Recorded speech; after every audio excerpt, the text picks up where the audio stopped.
Well, hello, and welcome to ZBrush Live. This is our Kermaco Designworks stream. And before I get going, if you guys can please let me know if you can hear me and see my screen okay on Twitch and YouTube. I would appreciate it. So I can get going. I just want to make sure that everything is on track. So just in the chat, if you could just take a second to type in that you can hear me okay and you can see my screen, that would be awesome. In the meantime, I would urge you to like the stream if you enjoy it. It makes a big difference for us. And also, if you like ZBrush and like to watch these streams and learn from them, I think it might be a good idea for you to subscribe to the ZBrush Live channel on Twitch and YouTube, so you can get notified when there's new streamers. And there are a lot of different streamers streaming all sorts of fun stuff. It's always a good idea to just kind of keep an eye on what's going on. So, and if you have questions, you can ask them during the stream in the chat, and I'll be more than happy to answer them to the best of my ability. And also, if you are watching this after the fact, because all of these streams are recorded, and they are shared on the YouTube channel, Max on ZBrush YouTube channel. You can always, and they're in the live tab, by the way. I should mention that because some people might not find them. So they're all recorded. All of my past streams, all the way back to whenever I started, have been recorded. So go ahead and subscribe to the channel, and then you can find out when new ones are up. Always good if you can watch these live, because you can ask questions and interact, and it also makes for a more pleasant stream.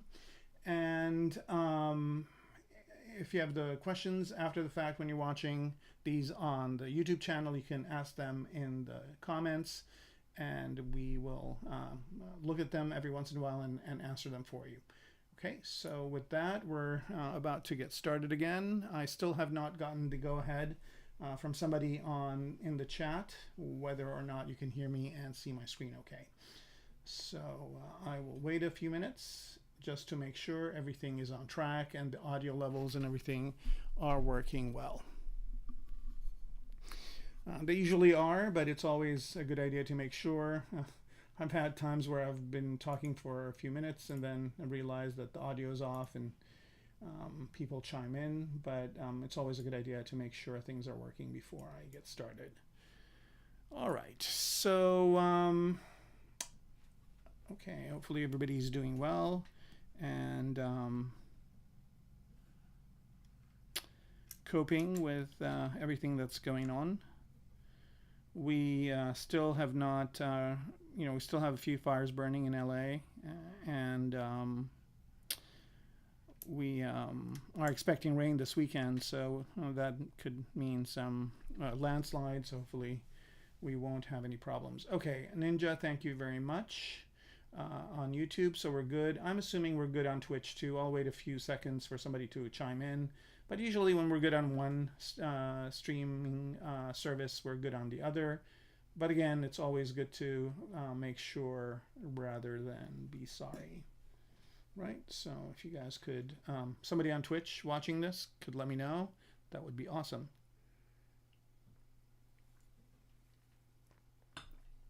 All right. Going once, going twice. I guess we'll just assume that it is going well, and if somebody has an issue, they will let us know. All right, so this is episode 9, I believe, yeah, and we are still working on this bike. We're almost done with it. I think maybe today, maybe one more time, one more session, and then we're done with it.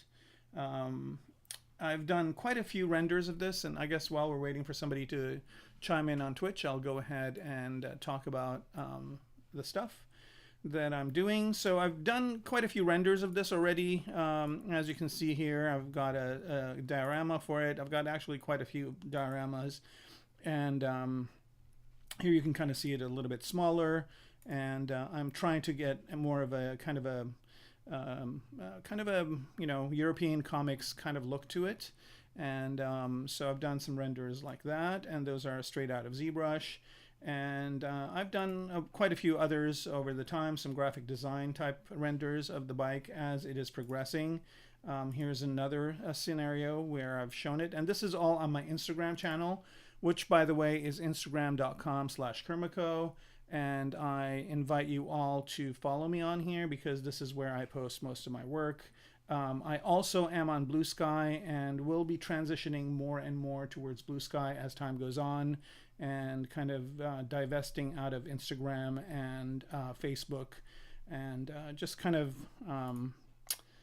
following some of the trends that are just moving off of these platforms to platforms that are more feasible. So here we go. Here's another diorama with this. So you can see here, I've actually done quite a few renders of it. Here's another one.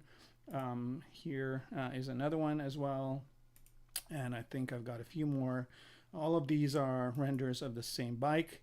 It's kind of funny because you see these kind of older versions don't even have the handlebars yet.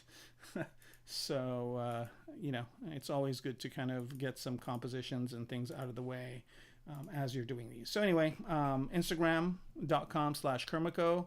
Follow me here. And also, this is a good thing to follow me on because I have a link tree here that links to everything else of mine. So if you want to see my portfolio, for example, you can click on it here, and it will link you to my portfolio page where you can see some of my works. The majority of these, if not all of them, are all ZBrush. For example, this one, which is this spaceship, we did this in one of the stream seasons. So this is something that we did in a season of streaming. You can watch that. I've got quite a few really cool mech designs. This is from my Gnomon workshop, and I'll talk about that in a little while as well. This is done in ZBrush. It's a kind of a spinner done 100% in ZBrush. Here's some different renders of it as well. So you can see that if you want to kind of look at my portfolio, you can find it there. And again, all that is from my link tree. It also has a link to my Gumroad. And on my Gumroad, which is over here, I have a few things that could be useful to you. 2 of them are free, and one of them is the UI colors. So if you like my user interface colors, you can get that for free from my Gumroad. And you can also download these IMM brush, the primitives brush that I have. So I've got 2 versions of this. I've got one that you get 17 primitives in, and I've got one that you get 36 primitives in. This one, the free one's pretty much what you would need as a normal user, but there are some benefits to getting the Pro one, and it's a nominal fee for that. So I encourage you to at least download the free one and take a look at it. It has some additions to whatever primitives come with ZBrush, polygrouping being one of them, perfect spheres being another one, and perfect cylinders also being one of them. And what I mean by perfect, I mean all quads, none of those kind of poles in the middle with a bunch of spikes coming out of them. All right, so, and also it links to my Gnomon workshops, and I've got 2 of them. If you guys watch my streams and want to kind of follow my methodology of how I work, the best way to do it is to watch this tutorial, which basically is me designing a mech from scratch. So this goes through the entire process of me doing the concept designs, doing the research, developing it through ZBrush, moving it into Substance Painter, and then rendering it and taking it into Photoshop. I also have another tutorial on here, which is 3D scan and retopology for production, which I'm planning on updating at some point whenever I get the chance to do it. So, so there's that. And all the other stuff, my YouTube channel, Twitter, etc. So, which again, I'm going to divest out of as well. All right, so again, the best thing to do is just go to my Instagram /Kermaco and definitely follow me here. That would be your first step. And then after that, you can look at all my other stuff and follow me there. Okay, so we still haven't heard from anybody on Twitch. I'm hoping that the Twitch connection is working, and I'm a little bit worried because I did upgrade my streaming software today, and hopefully the Twitch connection is there. So if there's anybody on Twitch, if you could just do a shout out, I would appreciate it. Otherwise, all of Twitch will be missing out on this, and there's nothing I can do about it. Okay, I guess I'll take a few more minutes here and go ahead and continue. So today we're just going to do a few more things, just kind of some polishing. I think the majority of this is done. I think I just want to work a little bit on tertiary shapes. I did do a Boolean on this part right here. So if I solo this part out, you can see that the Boolean actually has been applied. And if I go to wireframe here, you can see how the Boolean is. And I will, I kind of intended on doing the other kind of leg here of the motorbike, but didn't get a chance to, but I'll do that today. It actually won't take a long time to do.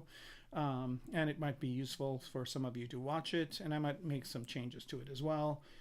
And that's over here. So, right, so that is the front axis, and I guess that's what we would. Casey Forster, if you want to write this thing, interestingly enough, after I finish kind of doing the sculpting on this, I'm very seriously considering actually, you know, doing some kind of real renders on it and everything like that, and maybe pitching it to some e-bike companies to see if they want to actually use this design and make it. That would be awesome. And I could definitely use the work. So yeah, I mean, it's, you know, it's definitely one of those things where, you know, whenever I design something, it's usually I have the same kind of idea that you do, which is I would love to have this be real. All right, so let me see here. I think what I want to do with this, still on lasso. Let's go ahead and go to mask here, and let's choose the, just use the, let's use this one. Thank you. Yeah, it's, right,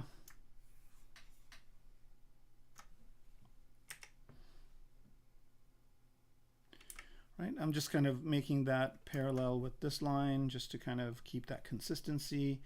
And let's see, what else did I want to do? And I'm just looking at lines here. For example, this line over here continues down this way, which is good.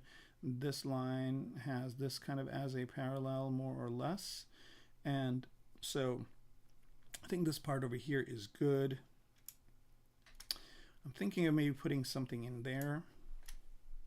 Let's do that first. Let me kind of do some of these things that I'm thinking of. And the first thing I'm going to do here is, again, use my, so I'm just going to expand this group out. And you can see here there's all these parts. It's always good to kind of group your subtools into menus. I mean, into folders, sorry. And the next thing is, it's always a good idea to rename everything. I haven't really done that yet. But sometimes I do that before, you know, as I'm working.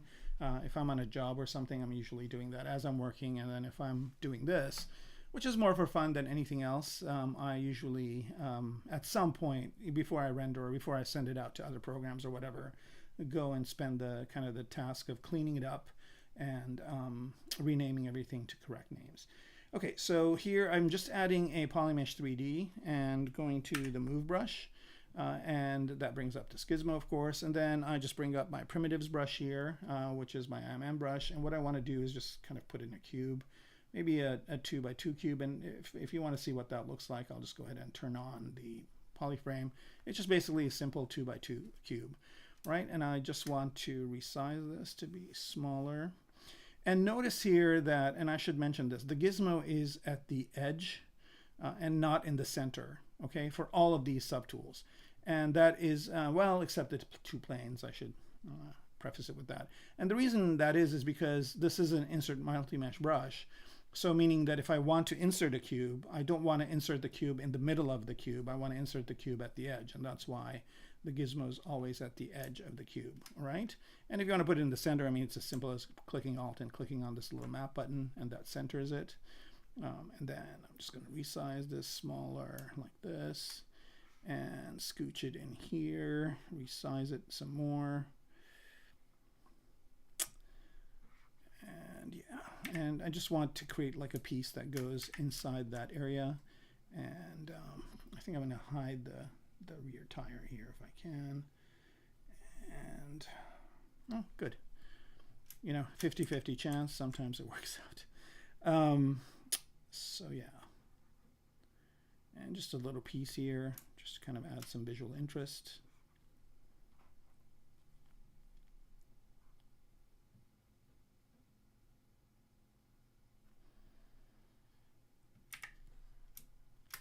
To this area. So there we go. Hello, Earth. Hello, Earth. I'm doing great. How are you? Thanks for joining us live. I really appreciate it. And good to have you here. So how is everybody doing is my question. I kind of feel like I'm one of those musicians on the Titanic playing as the ship is sinking in so many ways. So yeah, it's kind of an interesting time right now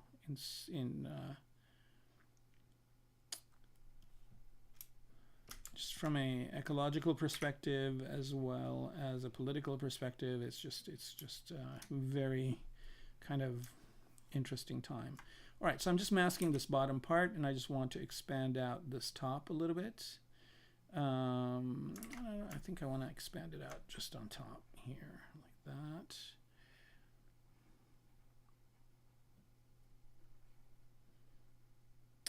Maybe to there. And then just Q-mesh that top part up.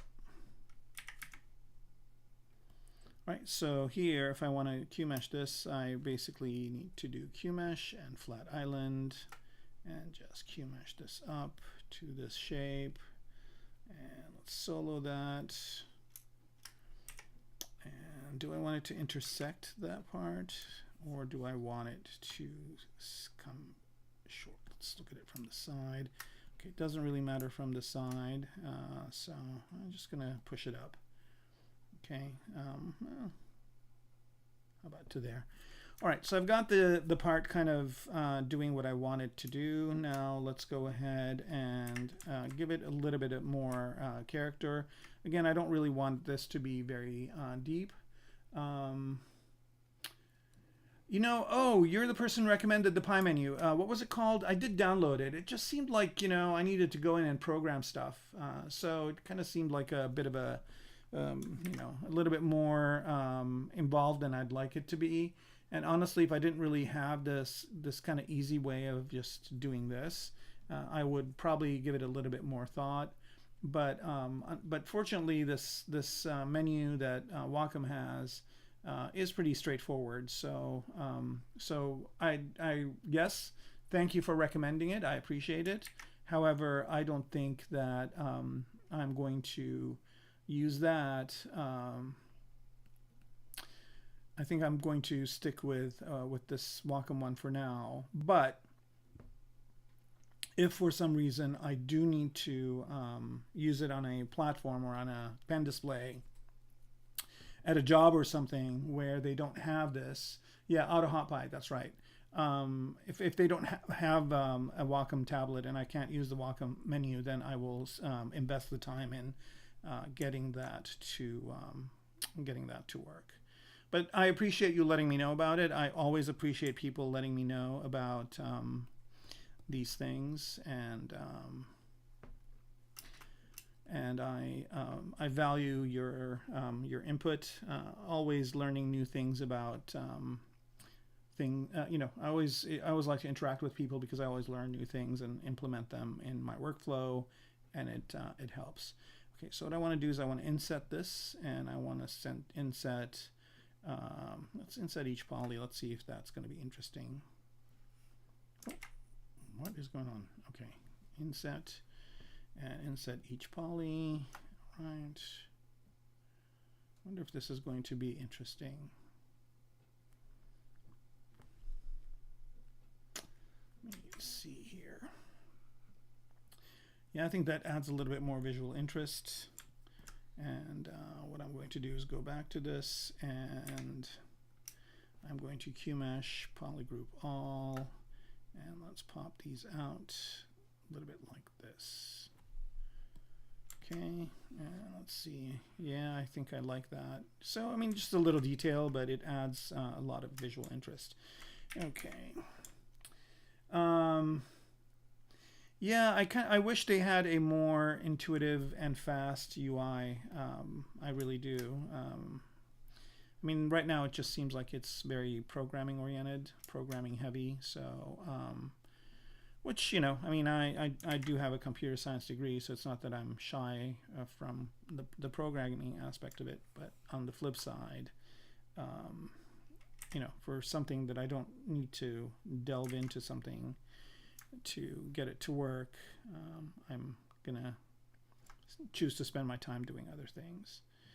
All right, so I'm just creating, you know, I'm just making this kind of accommodate this piece a little bit more, and so I'm just masking it. I masked 1/2 of it already, and so now if I get this to be the way I want it to be, I We'll just mirror and weld it. Hopefully I'm on the right side. Nope, of course not. So just do mirror, mirror and weld, and there it is. And all right. And I don't know if I like this kind of sharp angle over here, so I might do something about that as well. You know, it kind of looks great from the side, but like this. But if I look at it from here, it's kind of pretty sharp. So I might, okay, I know what to do. I'm just going to solo this, and I'm going to Q-mesh this up. I'm just going to Q-mesh a single poly, and let's see if this works better. Mirror and weld, solo. It does not work well because it kind of cuts into that line in a weird way. All right, so I need to figure out a way to make this work over here, and I think I'm going to do this. I'm going to insert an edge loop over here, and I'm going to insert another one over here, and another one over here. All right, so then solo this out, and then let's Q-mesh these down. And that's okay. It kind of creates a little scoop for it, makes it work a little bit better. And I'm just going to not knife, but let's go ahead and choose clip curve and just bring this in just a tiny bit.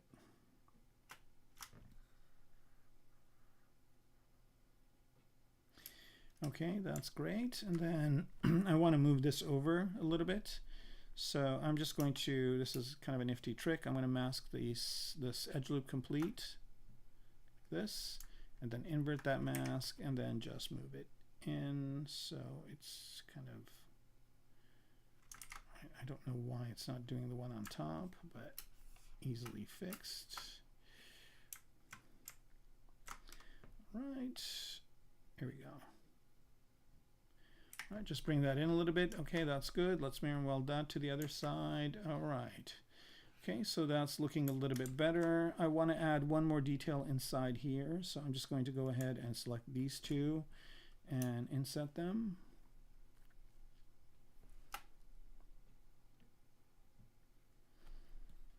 And I think for these ones, I want to go in like so. The symmetry.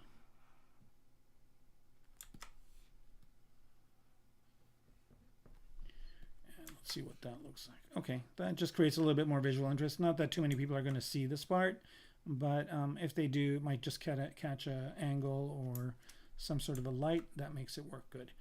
Okay, so now I'm going to deal with these things over here. So let's deal with this one. And I kind of like this one because it's continuing this line coming down. And let me see if I can move this at all to make a difference. Maybe about to there. It's eating into this top part, which is fine. Oops.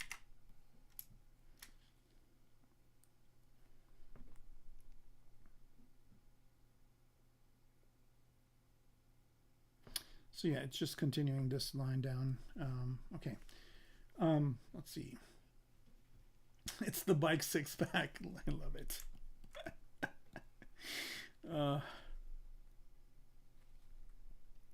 This one over here, that's so funny. All right, so let's see what we can do with this piece right here. It's got some bevels in it on it, and I'm gonna see, it's nice that it continues this line, but it's also weird because it kind of interferes with this thing coming down. So I'm going to try to do a couple of things here. And again, this is just some design tweaking at this point, nothing really major.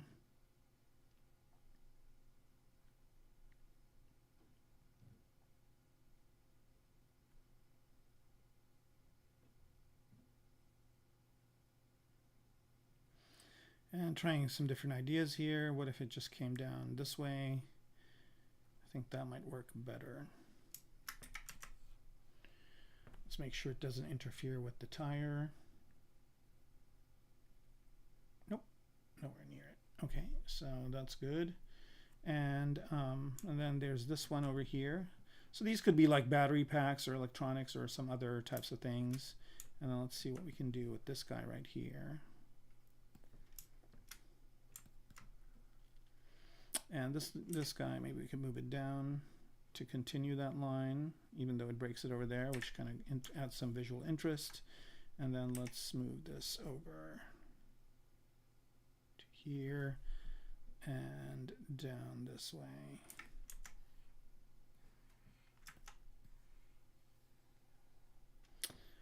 All right, that's looking good. I think overall I'm pretty happy with what's going on. I want to add some extra details to this piece.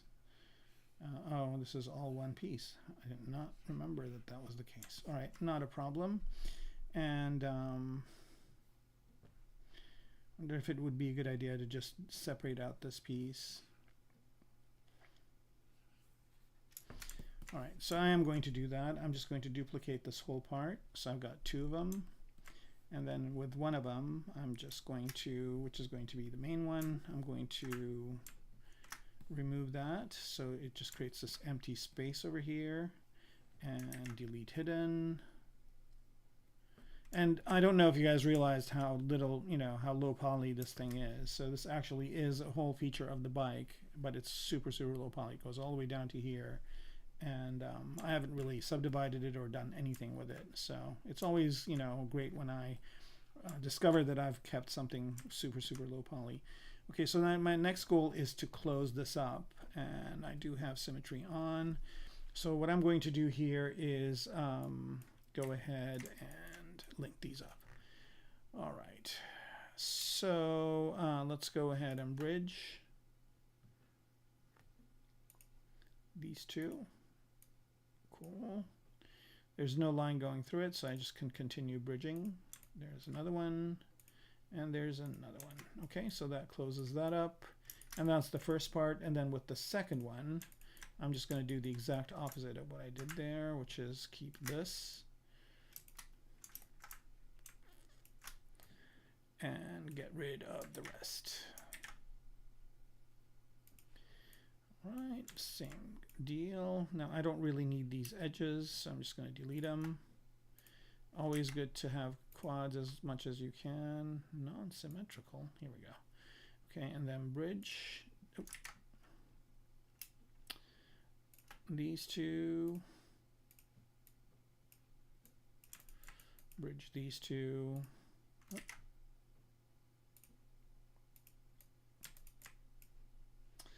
And last but not least, bridge these two. Okay, so now I've got this piece. And the reason why I did all this is because I want to give this a little bit more character. And the way I'm going to do that is, of course, first thing is turn dynamic on. I'm just going to make it this kind of mushy thing, which is not what I really want, but I want a Q grid, maybe 1 or 2. And let's play with that coverage. And I'm going to do that this way. All right, so that basically is giving me a little bit of a nice bevel here. Let's try turning constant off, see if I get something better, and I do. Okay, and let's chamfer it instead of beveling it. Okay, that's great. This is exactly kind of what I wanted, something a little bit softer. And let's see it here. And this is some sort of a light or something. So let's kind of give it some character here. I'm going to go ahead and insert some edge loops. Now what I want is I want straight edge loops, and if I do insert multiple edge loops here, they're going to go like this, which is not what I want, which might be interesting. I don't know, should I do it this way?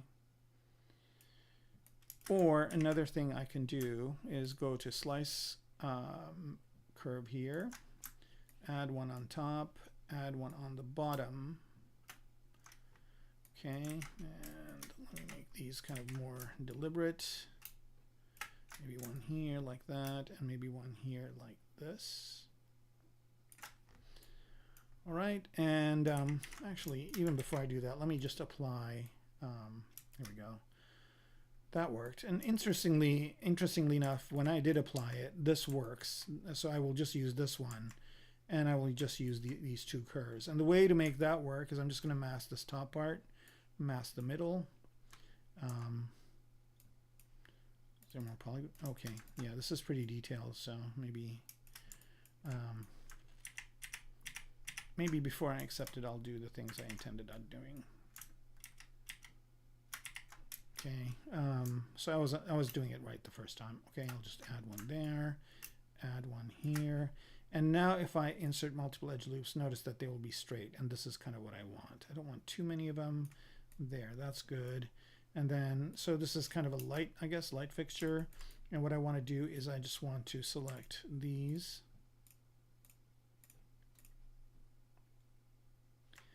Like so, and I want to Q mesh them out.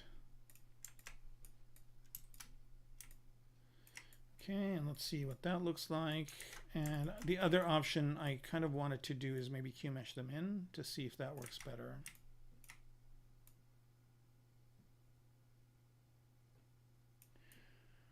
Something interesting is happening over here, so I want to explore it some more. Like when I push it in, this happens over here. And I wonder if that's kind of a neat thing that I want to keep. It's interesting, but it's creating a super pinch over here, which I don't really like. So I'd have to do some modeling to get rid of it. So I think I'm just going to do a little bit of this, and I think that's good enough. I just want it to have a little bit of character. I don't want to go overboard on it. I don't want to spend too much time there. And then one other thing I want to do here is on the bottom, do something interesting as well. So I'm just going to go ahead and do this. I'm pressing,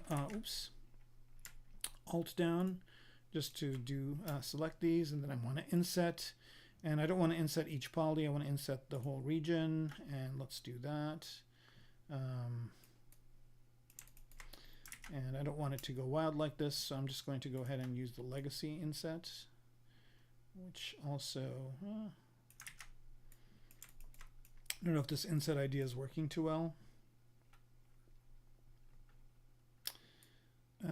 For this, there's one more option, which is standard. Let's see if standard does it a better job. I guess standard is the best way to do it. It's kind of giving me what I want. I don't know why it's going inwards. And what I want to do is I just want to Q mesh this out. Q mesh polygroup island. And let's pull it out, pull shift down just to get a little bit of this type of shape to it.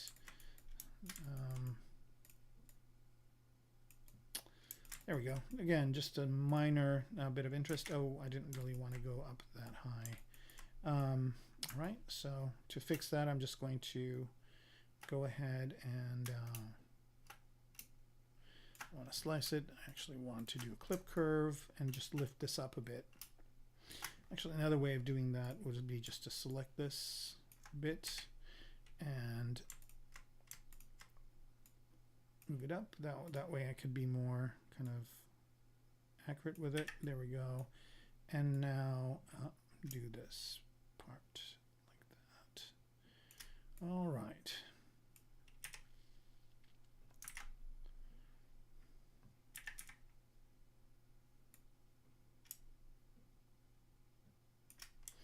There, just a kind of a minor detail that makes this back part look a little bit better. And then one other thing I want to do here is I'm going to go ahead and inset these two.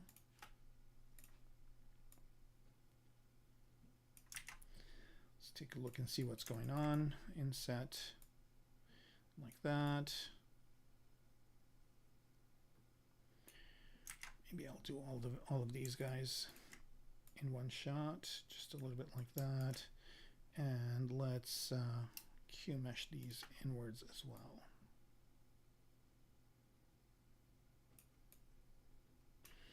And then I'm just going to Q mesh a single poly and pop these out and see what that looks like. Kind of don't like what's going on over here, so I think that's a little bit better. All right, just leave it at that. Is that better? No. Okay. So that's not going to work, but I'm going to try something else here. Oh, that works. Okay, so that's kind of adding another kind of thing here, but I think it's conflicting with this shape, so I think I'm not going to do that. Just 1 second. I see there are some questions. I will answer them in just a minute. I'm going to try something else. One more thing here. Okay, this is exactly what I want right there. Okay, so, and these would be separate lights. And I'm going to go ahead and create those separately so I can use them as lights. I just basically used Control to pull that out. And then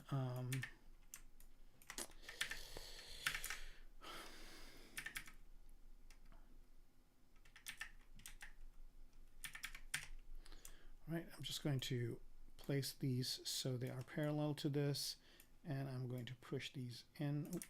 Why? Oh. Q1 mask polygroup island or island. Invert that mask. Go back to this, and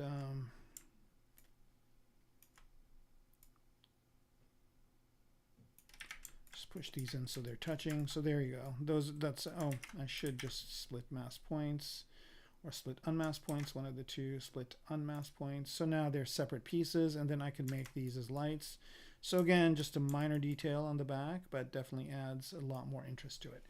Okay, you can do cutting with simple box modeling. Yes, you can. Yep. All right.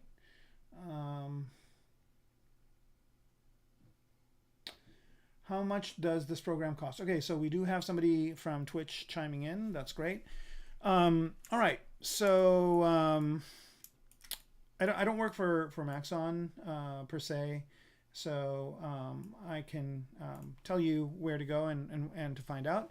So this software is subscription based, and there's different ways you can get it. You can get it separately, or you can get it as part of a bundle. And so there's a monthly subscription for it, and it also is available on the iPad, by the way, available on iPad, Mac, and PC. I'm using it on PC here, obviously, but it is available for the Mac as well. The Mac version is very similar to the PC version, and then there's also is an iPad version, which is almost about, I would say about maybe 85% of the features are in it. And the UI is kind of more modern than this because it has it uses a lot of the capabilities of the Mac. I mean the iPad. And if you subscribe to one of them, you can use it on all three. So if you have a PC now, you can get the PC subscription. And then if you move to a Mac, you can just move it to the Mac. And if you get an iPad, you can use it both on the iPad and the PC. Or the iPad and the Mac. And it's called ZBrush, and you can go to Maxon it's not Maxon.com, it's Maxon something else. Here, let me see if I can get it for you guys. Just 1 second. Where did that window go? It's wild. Did I close it? Maybe I did. Okay, yeah, I think it's maxon.net. I'm not sure, but you can find it, I'm sure. So just look for Maxon ZBrush, and you can find it. And it's a yearly subscription, and they do have sales on it. They did have a Black Friday sale, and they do have sales on it every once in a while, so you can get it. It's not very expensive.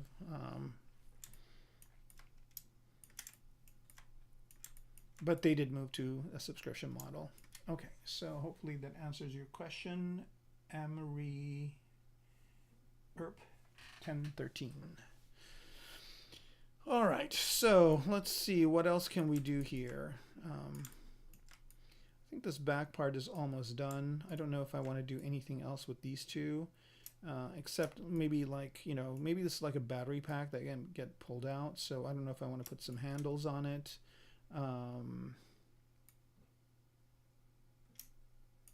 wonder, let me see what that would be like. I wonder if I merge these two together, if that might make it more interesting.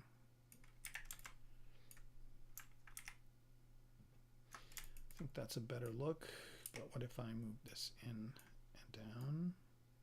So it does continue the line, but it kind of is part of this.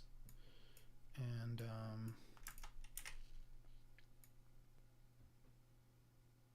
if I make it wider, what I'm trying to do is I'm trying to determine whether or not connecting these two together is a good idea, and it might be, instead of having it two separate pieces. No, I think I'm going to keep it separate, but I am going to move it closer.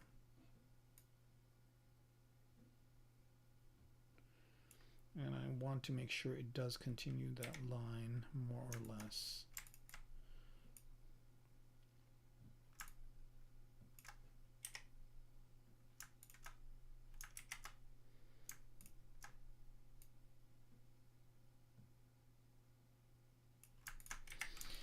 All right, there's that. Okay. Maxon.net, that's right. Cool. Yeah, Maxon.com is like some other company, which is really weird. I'm surprised they don't have that that address, but you know, the world of the internet. What are you gonna do? Let's see. What was I reading or looking at lately that's interesting to talk about? Movies and such. I don't know if you guys have seen anything interesting lately. I'm looking forward to seeing that new Star Trek movie. I wonder if it's any good. I don't know. I've already had some friends of mine who are Star Trek fans kind of not be very excited about it, which is disappointing. But it's interesting to see that there are things coming out. Right, and then I want this to come out over here. So mask, single edge loop, nope, single poly edge, mask this and this, invert. Oh, Wolfman is terrible. All right, yeah, I didn't see it. I didn't even see Nosferatu. I didn't see either one of those two. I mean, I think we're kind of, tired of these, old monsters. We need kind of one of the folks that works at Maxon likes this other new monster that's kind of in movies called, I don't know what he's called, but he kind of looks sort of like a clown. And I guess there's 3 of those movies out already. It's just amazing to me how fast horror movies come out, sequels and whatnot nowadays. But yeah, but I think definitely there is I think there's enough good ideas for new monsters. I'm kind of tired of the Frankenstein and Wolfman, and it's like, come on,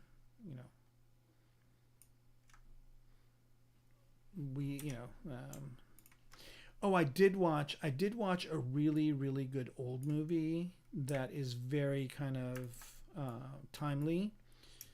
And this movie was made a long time ago. And the movie is called Colossus, something or another. Yeah, The Terrifier. That's right. Yeah, that's the name of it. So, and I haven't seen any of the Terrifier movies, so I don't want to endorse anything because I haven't seen them, but my friend seems to think they're really good, and it is my goal to at some point see them, but I have not yet. Anyway, what I wanted to mention, what I was mentioning earlier, is this movie called Colossus, and it is really a very kind of interesting take on what's going on with AI. And this is a really old movie. The computers are with blinking lights and scrolling text, just so kind of funky, and amazing that people thought that was going to be the future. But anyway, but it was really, really interesting. And then so there's one movie, right? But there's 3 books, and the movie kind of ends at a certain cliffhanger of sorts. and the books kind of take it further. And I did look into what, summaries of what the books are, and I might actually be interested in reading them. Guillermo del Toro, I have a huge amount of respect for the work that he does. And, I mean, his Pinocchio was not very Pinocchio, so I'm sure that his Frankenstein is going to be, interesting enough. So I don't want to pan that until it comes out. And I always like his movies. I think he's kind of got a very fresh perspective on stuff. I almost had a chance to work with him, and I can kick myself for not doing it. And it was when they were doing, what was the mech movie he did? Where they were fighting the kaiju monsters. Gosh, why am I forgetting the name? But yeah, I his people called me, and for some reason I either was on some other project or I was on vacation or something, and I didn't get the message. And I can kick myself because it would have been fun to work on that. As a matter of fact, the suits of the pilots are very, I'm sure they use some of my concepts on those.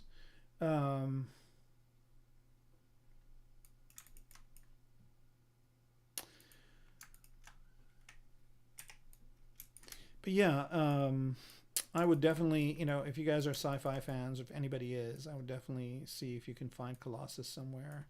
I'm sure it's probably available on YouTube or, somewhere online. But yeah, that was really like, whoa.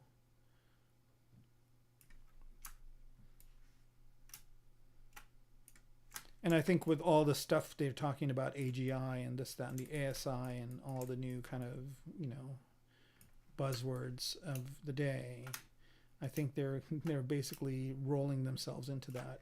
Another really interesting perspective that I heard was Pacific Rim. That's right, Casey, Pacific Rim. I could have had my name in the credits of Pacific Rim, and I completely missed that opportunity. But I would love to work with Guillermo del Toro if by any chance, I get a chance to. I would love to work with him. I think he's a brilliant, brilliant director. I like his movies even before when he became famous. So Pan's Labyrinth was brilliant, genius movie.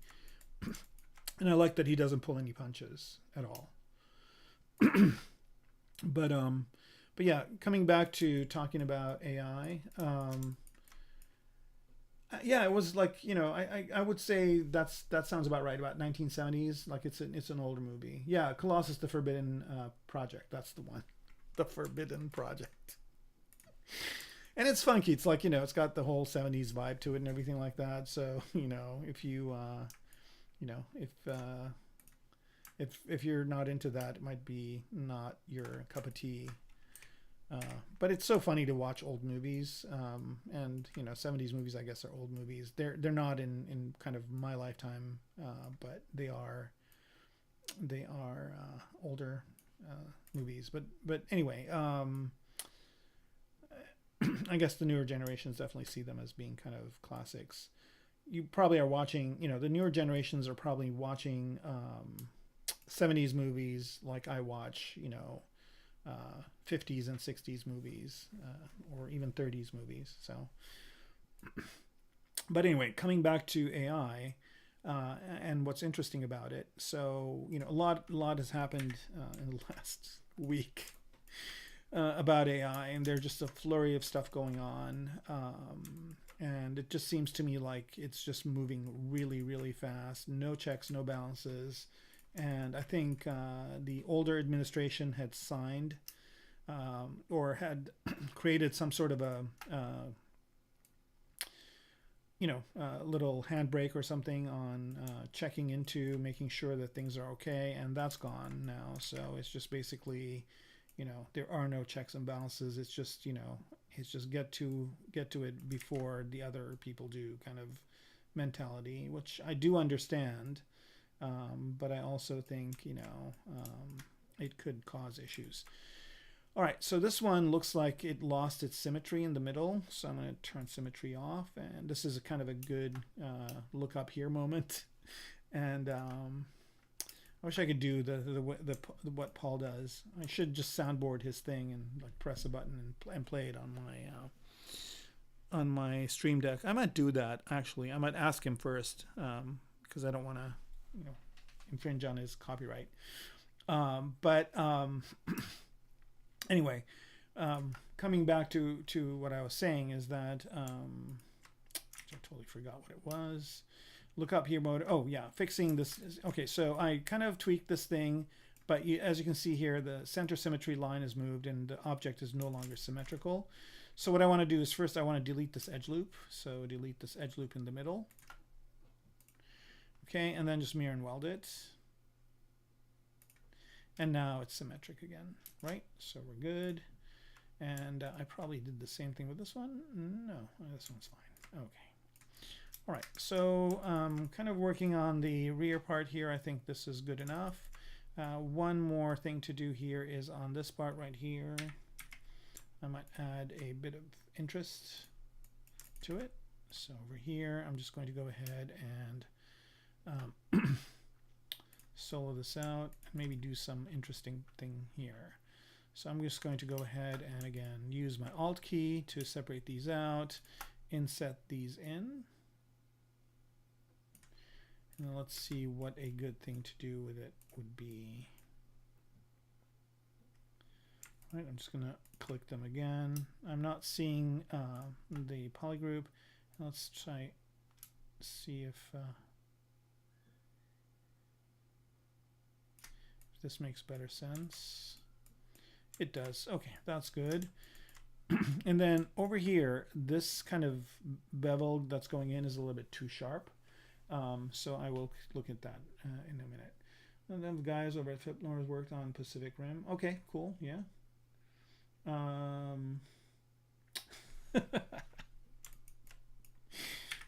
that's funny. And I think the thing that he does actually comes from a movie. I think it's Three Amigos, or it's definitely like a Steve Martin. You know, I think Steve Martin is the person who says it, or one of those people. But I think it's either from it's from one of the kind of the you know, Steve Martin Short kind of type movies, and I want to say it's Three Amigos, but I'm not sure. All right, so now I'm insetting this. Oh, I don't know why it wants to go here. I guess because I selected that. Let me unselect it. I'm so glad that they added that ability. You weren't able to do that before. So I'm just going to pull these in a little bit. And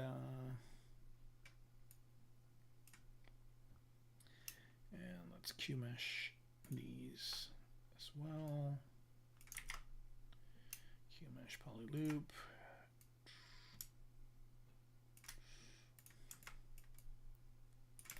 Enough that like that, or let's go the other way.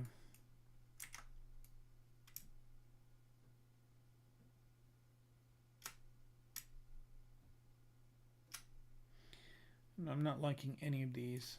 It's just producing some really sharp corners. All right, so let me see if there's any other thing I can do here. Maybe add another edge loop here. Ooh, not delete, insert. And I just want to insert a single edge loop, move it up here.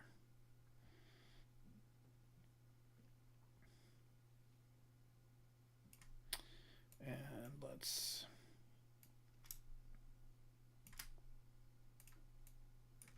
still really sharp. Again, I think that's kind of a product of this being so low poly. And what if I go inwards like this? No.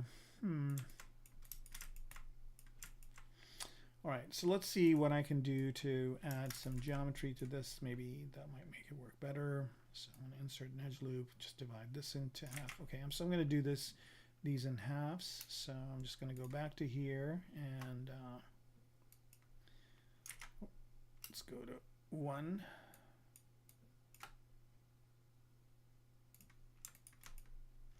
And I don't want to change the polygroups, so I'm going to say keep polygroup. 1, 2, 3. Yeah, I think it is definitely 3 amigos, but I'm not 100% sure. Right after I said definitely. Okay, so there are some extra loops here. I don't know if that's going to add anything to it. Let's add another edge loop here, and I'm just basically trying to add some more manual edge loops here because eventually I want to maybe subdivide this a little bit for whatever reason. Do the same thing I did with the beveling, just not have these sharp angles, and just get a little bit of a bevel on them. All right, let's add one there. And all I want to do, like my goal is to achieve square polygons and as close to the same size as possible. I mean, obviously I'm not going to be able to do it in certain areas, but like for example, here's a good one. Like whatever I do, I'm not going to be able to attain that square polygon look. Let me try sliding these down. Maybe I can. And then add one here. Okay, so this is just kind of basically, topology work. Okay, that's pretty good. I think one over here. And so, at some point, it kind of gets too much, and it's getting close to that point, but not there yet. That one was not good. And also, I introduced a triangle here. I guess I have no choice but do that. All right, so here's another interesting way of doing this. I'm going to add an edge loop this way, but I don't want this to continue, so that gives me this as a quad, but I don't want to continue this over. So what I'm going to do here is just say collapse and poly loop, and let's see if that does it. Nope. How about collapse edge? 1, 2, 3, 4, 5, 6. Now with collapse, it's kind of interesting because you have to be, if you want to, you have to be closer to the edge you want to collapse it to. So there and oops, there.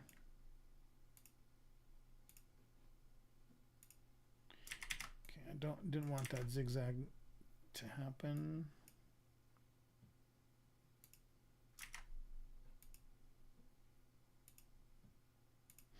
And you want to be closer to the edge that you are doing it from, and then I just want to slide this down a bit.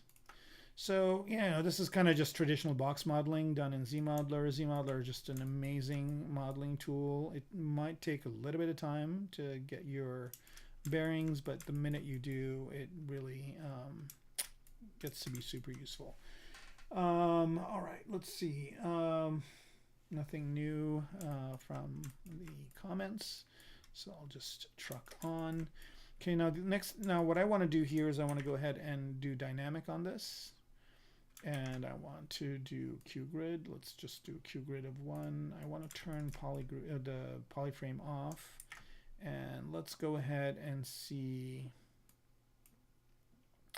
Let's do chamfer. There we go. That looks good right there. And I'm just going to leave it on dynamic for 1 before I accept it. I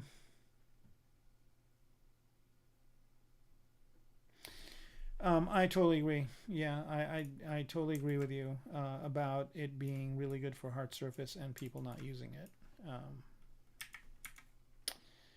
I think most people use ZBrush to do sculpting. I think it's taught in schools in that way too, and I used to teach it and in schools, and all the other teachers. Like I used to teach an advanced class, and I used to get students that I'm going to do the same thing here that I did before. I used to get a lot of I used to get students from teachers that had taught them before.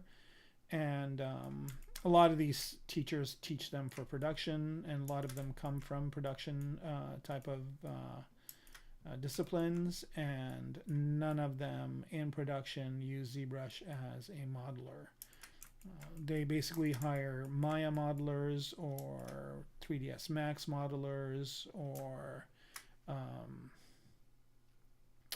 you know, nowadays it's probably more Blender, right? And so yeah, I think they don't understand that you can do hard surface modeling in ZBrush. And honestly, the majority of the ZBrush artists out there know very little of ZBrush.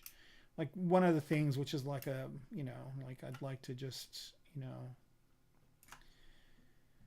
know, comment the you know, like, you know, I wish I kind of had the ability to do it, but a lot of the teachers like give the students their own UI and say use this UI, which is like the biggest mistake, because, you know, everybody works differently. They should teach the students how to make their own UI. But I guess it just makes their life easier as a teacher, and that's like the worst practice of a teacher. It's not about the teacher, it's about the student. So yeah, I mean, I was really, you know, like, I would get the students and I'd have to teach them ZBrush all over again. And you know, but, you know, on the plus side, my students did amazing work by the time they were done with my class. We'd have all our work on the wall in the hallways, and it was amazing what some of the students would be able to do in just 15 weeks. So yeah, you know, I might teach again. I don't know. I mean, work's kind of been really dry lately, so I might entertain teaching again. But honestly, I was really very disenfranchised by the way the schools work and their way the curriculums work,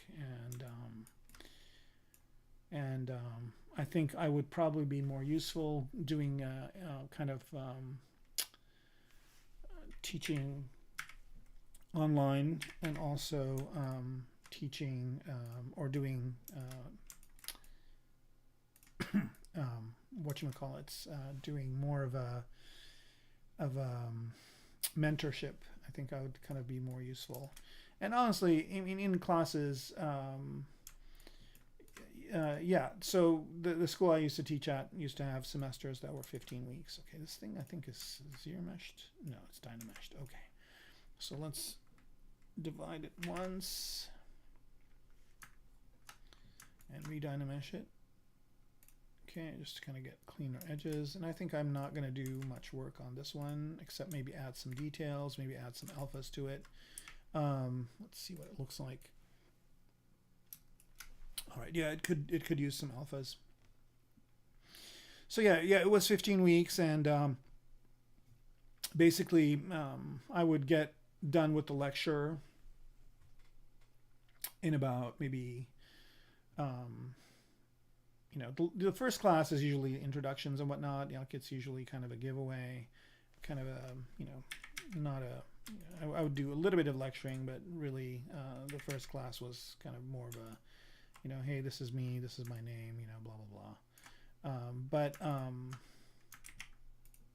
And the last class is, you know, people show their finals or whatever, and they're usually, you know, hard at work at finals for all their other classes as well.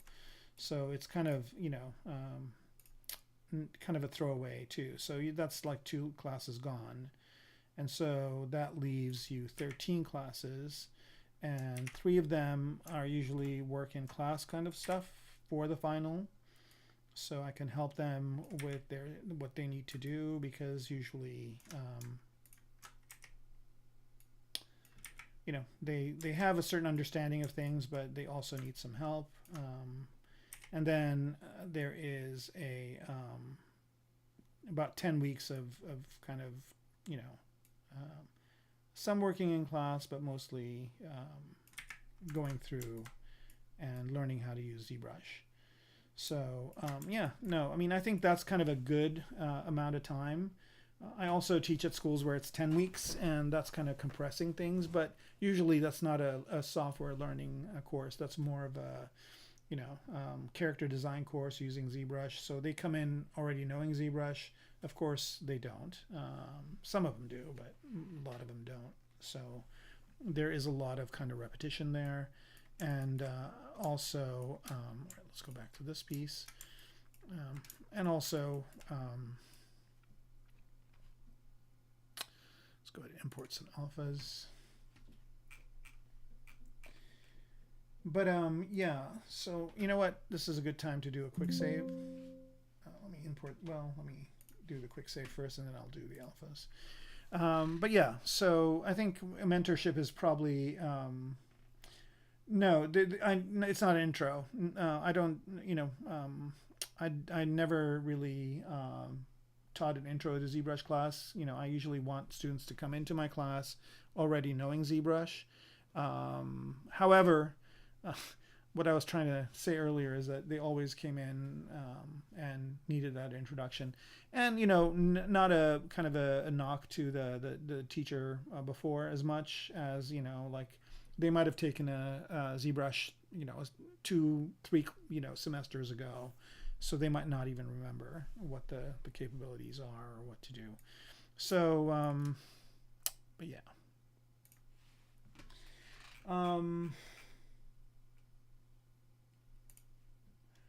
I think that if I was to do a mentorship, I would probably do it in blocks of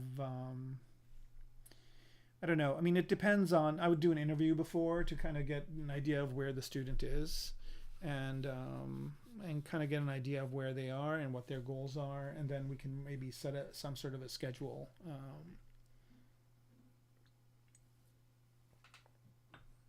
And honestly, in classes, I mean, sometimes it would be great because I would get a class full of really motivated and driven artists and or students, and then sometimes I would get a class where there's like, I don't know, 15 people, and maybe 2 or 3 of them really know what they're doing, and the rest of them are just it's just a checkbox in their curriculum that they need to do.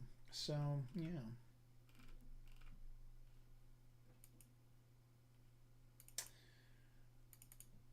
But it's always great to, I mean, the whole reason why teaching is fun for me is those students that are really good. Because, right, we're just going to load up a bunch of alphas here. Because if you get really good students, they help you too. They help you kind of get better as well. All right, I'm just looking for what alpha to use in this part over here.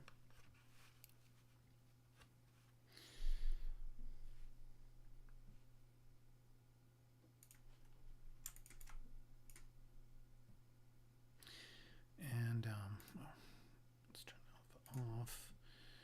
Let's go ahead and load my brush here for alphas.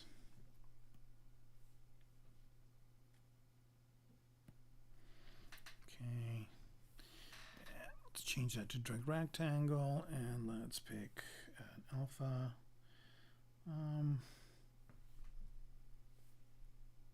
Of course, I'm not going to pick the one I picked before. Let's see, how does this one work? Nope.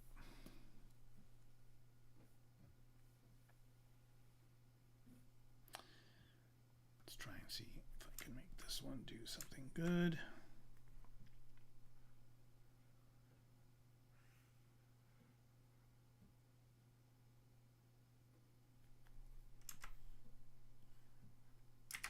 All right, that's good, but the intensity is way too high on this. Let's drop it down.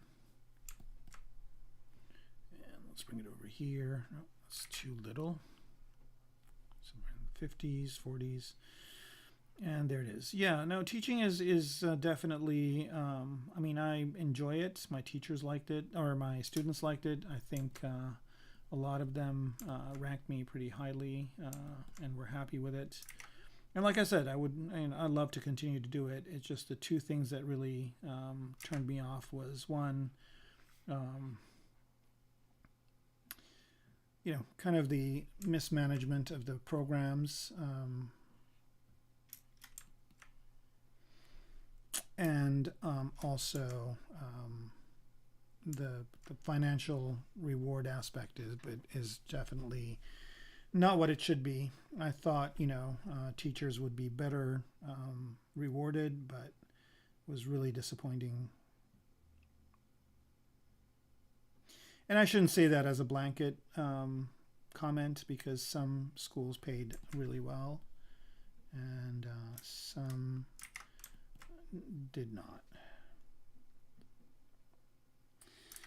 All right.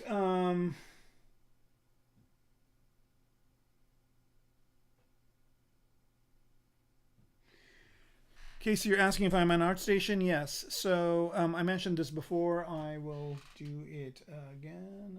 If I can find the browser page, just give me 1 second here. I think I closed it. So let's do a new window. And let me bring it up.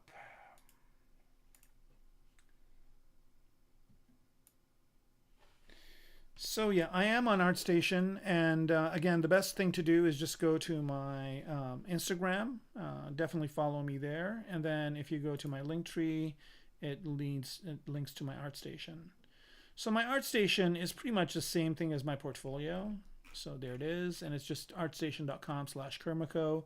Basically, everything of mine is /Kermaco, so you can kind of go and see my work here. So you can either see it this way, or you can actually go to my website and see it the way I've kind of laid it out. But it's basically the same content and the same kind of work. So do character work as well. Oh, while we're here, I can just mention that if you look at, so I did this a long time ago, like more like before Pacific Rim came out. And if you look at the Pacific Rim costumes, you can see a lot of elements from this. And there are different versions of this that I did. These are just 4 of them, but initially there was quite a few that I had done as well. So yeah, there we go. That is my ArtStation.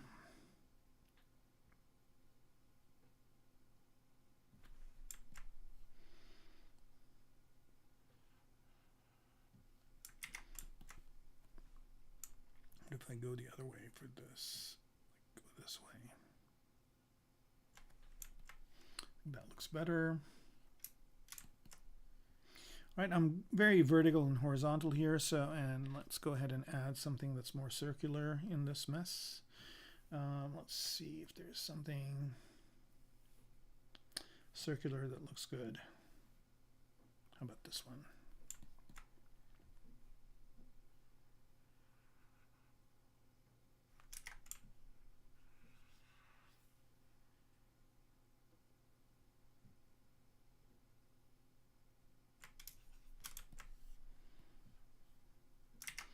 Nope, it's kind of, conflicting with this. If I put it down here.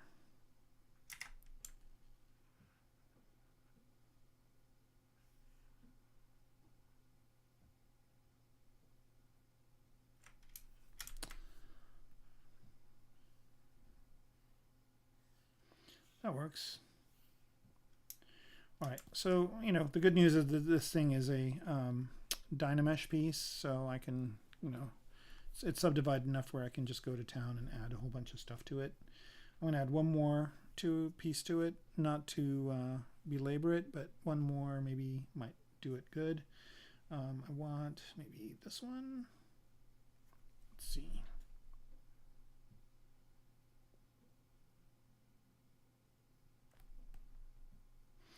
Yep, that works. Thank you.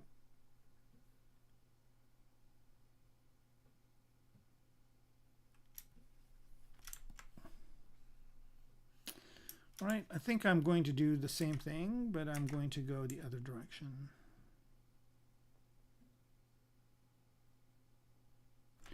And maybe these are like lights or something. All right, that works. And so that's that. and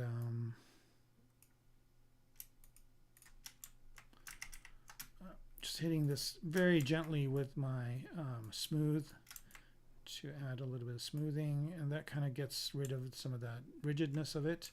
And then let's move on to this guy, which is going to be an interesting one to do.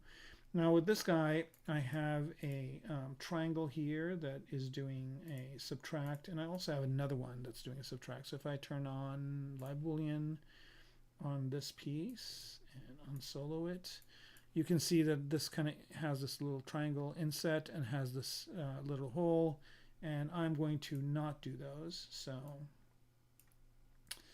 I'm going to delete this piece here, and then this triangle one, I don't know, I think it's just not working there, so I'm going to go ahead and get rid of that one too. I'm going to move it to builders for now, not delete it, just because maybe if I change my mind, it will be there. Did it do it?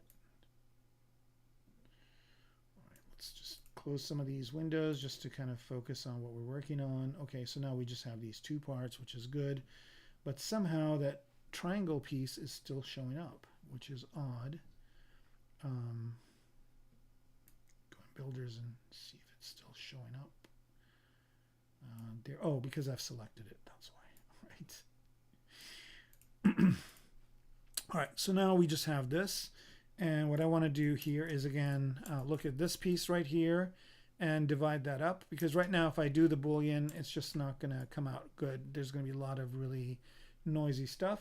So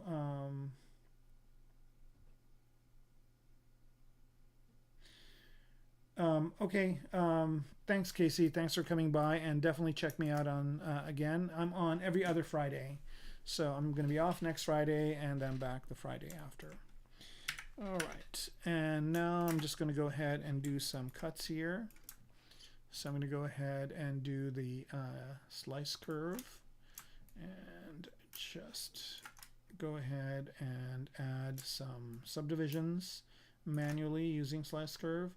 With slice curve, you want to make sure your perspective is off, and I'll show you why. Because if I had perspective on and I did that, you will notice that that line is not going to be straight. It's going to be, if I've got symmetry on, it's okay, but if I don't have symmetry on, if I do this, turn perspective on again, if I do this and if I look at it, it's not going to be straight through, right? So make sure that you have perspective off, and turn symmetry back on when you're doing these kind of slices using the slice curve brush. All right, so I added one there, and I'm going to add another one here. Now I don't know if this is going to work, but let's try it. I just want to add one. Yeah, no, it's going to go all the way through. That's fine. I guess I can do that. The way I'm going to do it, I'm going to do it differently. I'm just going to go use insert here and insert that edge loop, and that's going to go over here. But what I want to do is get rid of this triangle. So what I want to do is figure out a way. Yeah, I think I can do it this way. I can do it with the collapse. Add edge, and I want to collapse this down the other way.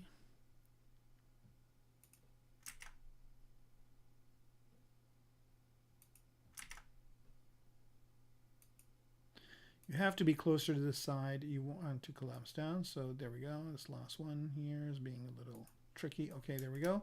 So now what I did is I basically made this into a quad.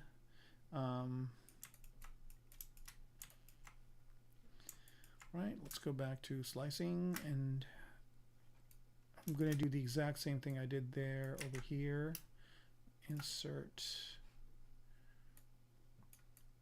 There we go, and that actually worked right off the bat, which is beautiful. Right, I'm going to press D here to dynamically subdiv. That's good as well. Right, and now I'm just going to add some slices going this way. So one.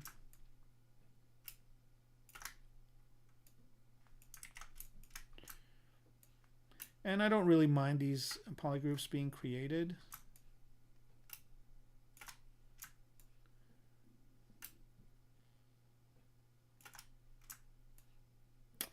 Oh my gosh, it's 8:21 already. Time flies. Right, then do one this way.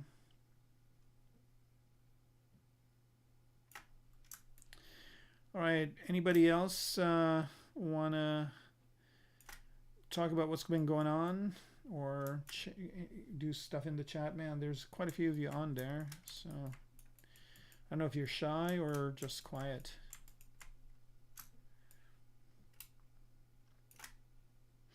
All right, so here's a good example of one that didn't mirror over. So mirror and weld fixes that. And so I'm just going to basically be adding subdivision levels kind of manually here by just doing these cuts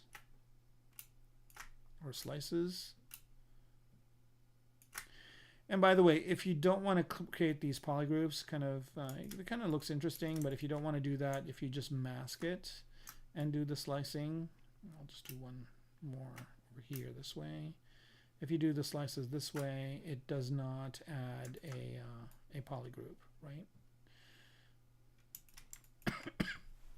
Excuse me. All right, so I don't think I want, I just want to see if I can add some edge loops over here. So it's just a matter of adding edge loops this way or adding edge loops with slice.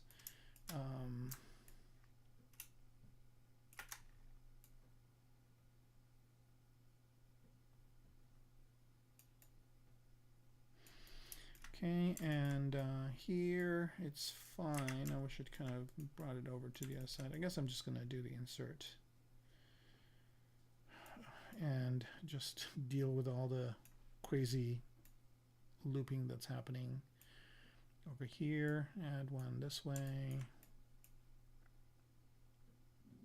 And this is where really, I think this is where it would be nice to actually have a polygonal modeling software that kind of allows you to add these edge loops manually. So this is kind of an area where I think I would maybe shoot this thing to Maya or to Blender or some other program to do the work that I'm doing here. But for the most part, I think, I'm getting what I want. I'm getting some funky loops going different places, but again, the goal is to get as close to possible to square polygons so that when you subdivide, you get evenly distributed polygons, and so you can sculpt on them or you can do booleans and whatnot. Okay, so just adding more here, getting these to be as close to square as possible. Here, one here. Now, of course, these kind of weird diagonal ones are not going to be square. But I guess, if you look at the area inside of them, you want to get as close as possible. So here, for example, I want to slide, and let's see if this works. Edge loop, partial. Like these ones are really too close to each other, so I can just move them around a bit. But I can see them being affected other places, so it's always a good idea, and I didn't do that before, but here's another nifty trick. But here's a thing where I did all this work on this, but I did wish that I kept a kind of a virgin version or a version before I did all this work to it. So the way to do that is I just duplicate this. So now I've got a copy of it at this stage, and then I go back to this one, and I just undo it all the way back to the way it was, which is good. And then this one could be the start, this one could not, and then I'll just move this one to builders so I have it if I ever need to get back to it. And then here's this one. All right, so I guess this is kind of close enough to what I want. I don't know why it's curving in over here, but I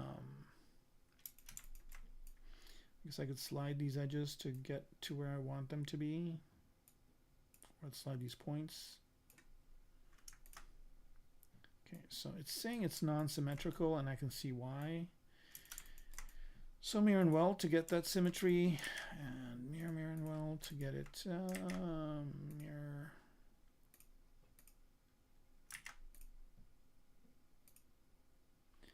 This is kind of more along the lines of what I want. Now I want these to be straight, and they're not.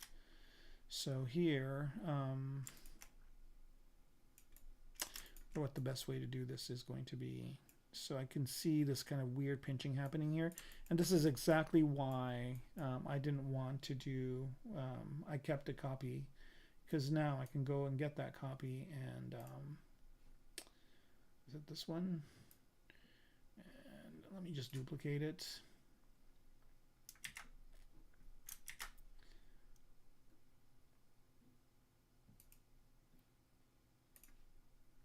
Put a duplicate in the builders folder.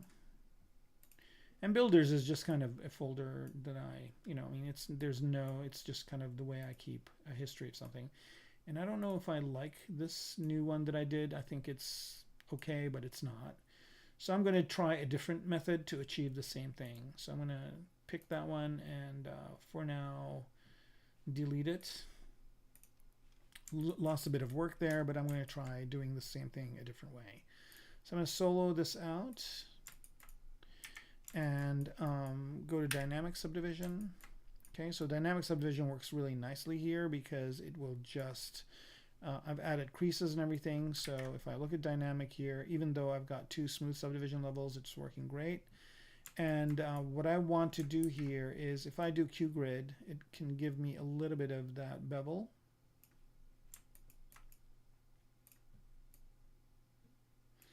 Kind of failing over here. So I don't know, well, let me try that one more time. Oh, it has problems. Let's fix it. Okay, and let's go to here and go to QGrid of 1, turn constant off. Yeah, see, it's kind of chopping up over here, so this method isn't going to work either. But I've got one more trick up my sleeve that I can use, and that is to use the beveling for where there are creases, right? So go to geometry, go to crease, and go to the bevel width. Whoa, not that much. Okay, I'm going to do this to kind of see what it's doing.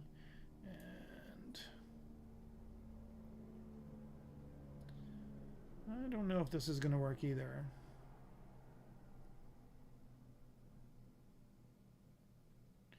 Okay, let's try proportional width, see if that adds anything to it.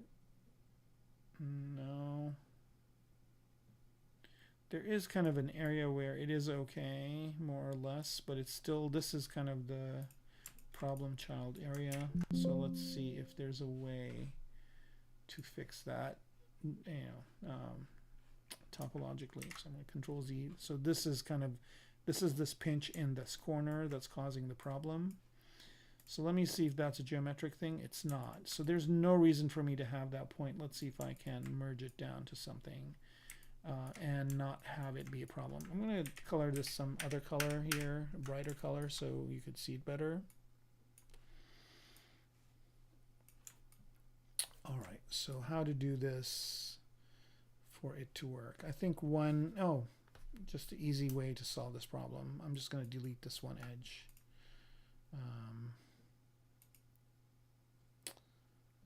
Just delete edge, single edge. There it is. That solves that problem. Right, so let's see if this makes it better. I don't have that problem anymore. Let's see if there is a point at which this bevel will work. Nope. Let's see if dynamic will work. Oh, maybe that's the problem. Maybe I've got both dynamic and, oh, here we go. Yeah, I had dynamic on, which I shouldn't have had on. Okay, this is working. This is working great. So now I've got that bevel. Great. So I keep it. Let's go back to here.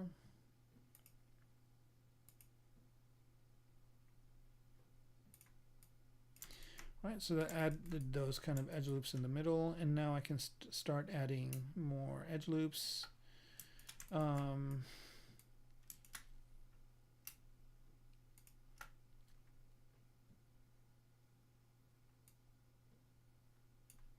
Yeah, see, if I add an edge loop, it just is going to do weird looping. So it's going to be really interesting for me to kind of figure out how to do this.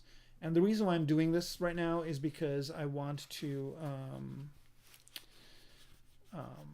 do a Boolean, and so I want this to be kind of evenly subdivided. And if I subdivide this now, so if I go to divide, I'm going to turn, I'll leave smooth on.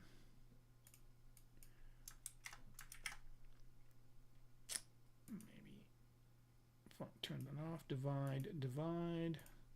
So if I see what that looks like, I guess it's not bad. I mean, I'm getting some areas where it's bigger polygons than others. Let's try just going that route. So I'm down to 5 subdivision levels, and I can go further probably, divide. Okay, I think that might be okay. I'm going to do one more. And that's at about 1.5 million polygons. That's okay. Yeah, that's okay. And now, so I've got this, and what's important here is I'm going to turn color off. Is what I want to deal with is, like, I've got a concentration of polygons inside here, and they're not really optimal. They're problematic. And then I've got these big ones over here. So it's not really a good way to kind of have this be. I can try, doing, I can try zero meshing it and doing some other tricks, but I think what I'm going to do here is I'm just going to kind of bite the bullet and say that if for some reason I need to redo this piece so that it is topologically sound, I would retopo it. I would manually retopo it. But for now, I'm just going to do the Boolean. So to do the Boolean, I need to go back to that the thing it's going to Boolean with, which is this piece right here. And let's go ahead and take a look at where that is.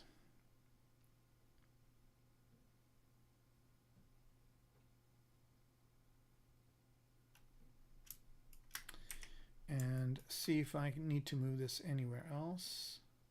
And again, I can, live Boolean is on, and I need to figure out where this should go.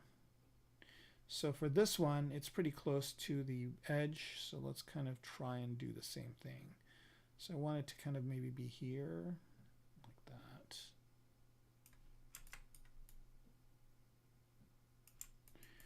And let's see if it's interfering with the actual.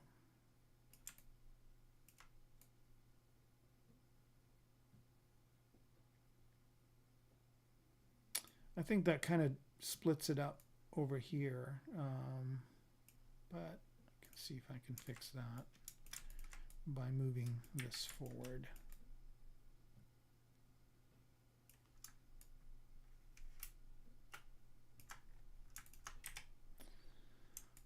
Right. There we go.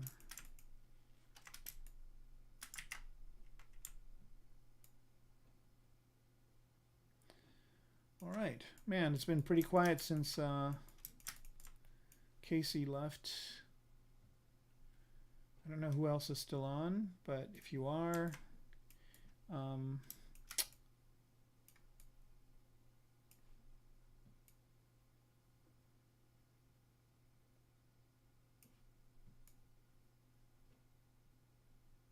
right, so I'm just moving that inward. I think maybe that's too much.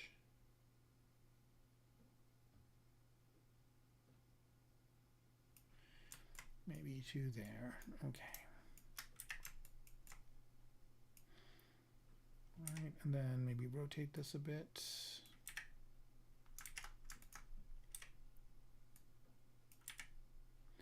So it's parallel. All right, that looks okay. All right, so this is my cutter. I'm going to go to it, and what I want to do here is dynamic. It is okay, and then it does have a little bit of thickness to it, so let's get rid of that thickness so I can actually add the thickness that I want. So I'm going to delete edge loop, poly loop, get rid of this one. Okay, and then delete island. All right, so I just have this, and I can just add dynamic thickness to it. And then the next thing I'm going to do is subdivide this thing as well. So let's take a look and see what it looks like without it being solo, and turn this off just to kind of make sure that it is what we want. I want it to be more or less the same thickness as what I have over here. And again, if I was working with this kind of in a CAD way, I'd probably want to make sure that it's the same tolerances and everything. But in this case, I think we're good. I'm going to move this forward a bit more. Again, I'm just trying to get kind of as close to what is going on over here as possible. And I think that is almost good enough. A little bit more tweaking.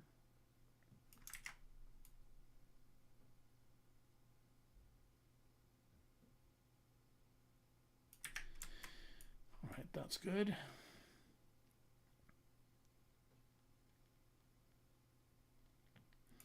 There's some interesting stuff going on in the inside part of this that I might need to do some work on, but that's easily done in a little bit. But let's go ahead and see if we can make that Boolean happen. So I'm going to just go to another view here and just unhide these two things. And so this is all I'm seeing. And I just want to make sure that this is working okay. Kind of like what's happening over here. That's good.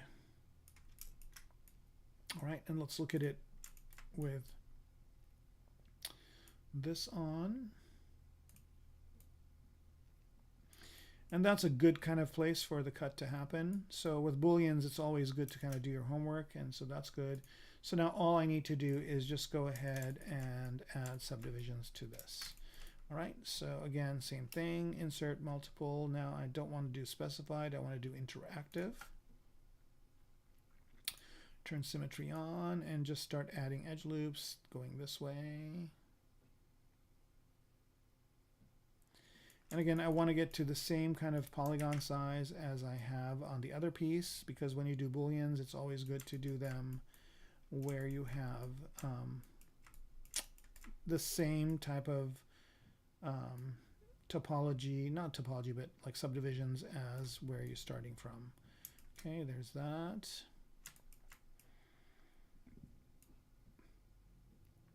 And that as well. So that takes care of that angle of it. And then let's do ones this way.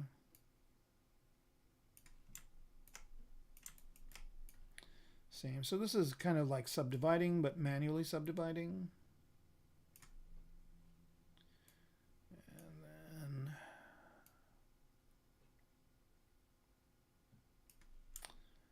Okay, I think that's good. And now I'm just going to add some segments here.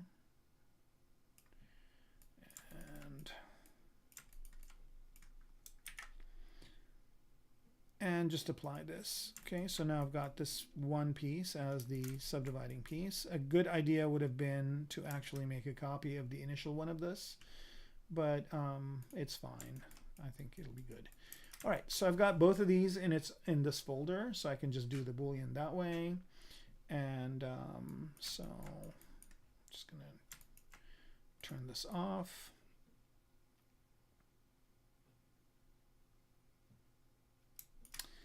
And Boolean folder. I should have autosaved before this, but I think I'm going to be okay. All right, and here's my piece that has the Boolean done to it. Okay, it looks good. And let's turn polyframe on. And you can see like there is kind of some chitty chatter around the edges over here, but the rest of it is good. So, you know, as far as a Boolean is concerned, this is pretty clean. Now I can't hit shift or anything on these corners because it'll get messy, and I'll show you that.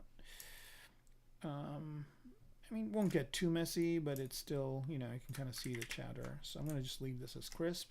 The good news is that it's pretty small, so it won't matter.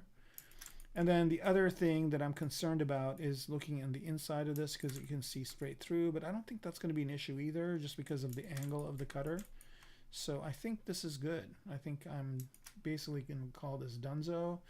And then I'm just going to take this entire folder and move it down here, front axis, and then just move this into the e-bike folder. So now I can turn Live Boolean off, And I can go to my view 1 and turn these on, go off of solo. Whoa, what is this? Yeah, I don't want to see this. All right, just hide all these pieces over here. Now, why is the, oh, this is a different writer. Okay. And then I don't need to see any of these guys. I do want to see the handlebars. I want to see this Boolean folder.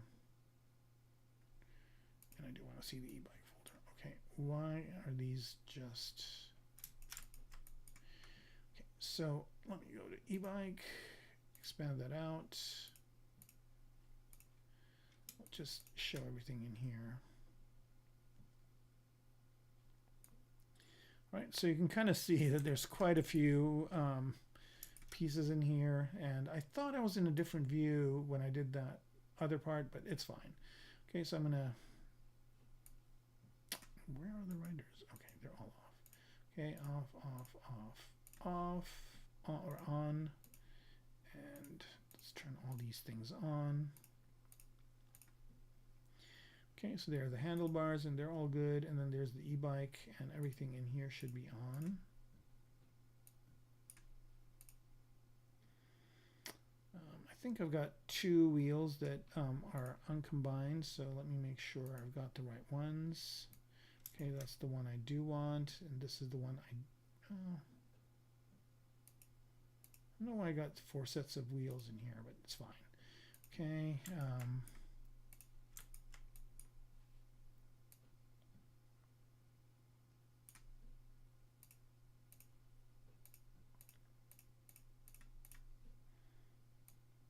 This is what I mean about cleaning up the scene, is that like at some point I will go and delete some of these, you know, the builders folder. I usually just move it to another tool.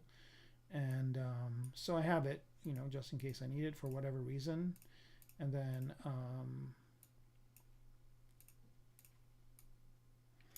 all right, so here we go. I think this piece right here, I don't need it. I'm going to delete it as well. Okay, and here we go. Yeah, it's getting there. Now, the only thing is that's odd to me is that why I think for some reason this part here went way up, which is not what I wanted. So, yeah, because I kind of had this type of a thing to it, and it doesn't have that anymore, which really messes it up. And I don't know how that happened. I think I might have inadvertently deleted a loop or something to do it. So I'm going to actually try and mitigate that with a different way.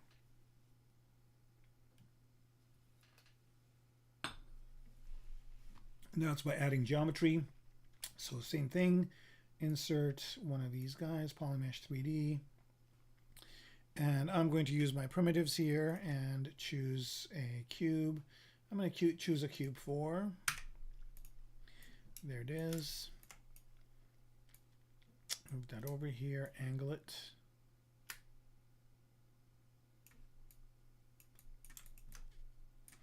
All right, make it bigger, move it in.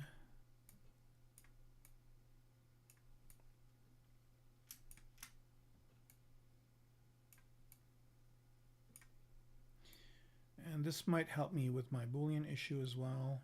That, I mean, it's not really an issue, but to fill the gaps. And I'm just basically going to create another piece that goes in here, inset a little bit. I have to do the bottom part of it as well. So I'm going to go to another view here and just have these 2 parts visible. I don't know why it chose to show this other cylinder as well, but all I need are these 2. Go back to here. All right, so I basically need to just make that as a separate piece inside of this. What's this? Okay, that's the same one. All right. Right, so the top part is good. Let's go ahead and turn transparency on so we can see the inside. And it's good that I did that, so I can adjust this even more.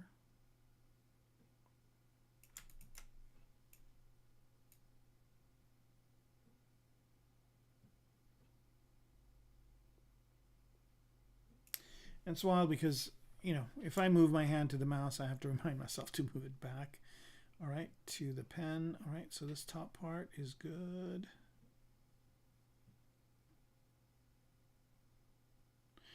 Let's turn this on. Okay, so that's all good. And then I'm going to select, I'm going to go to Mask Lasso Select. Mask Lasso. This is all good. And let's kind of, I don't think this is going to make a difference, but it's just me being very meticulous. Move this over like so. And then I'm going to do the bottom part as well.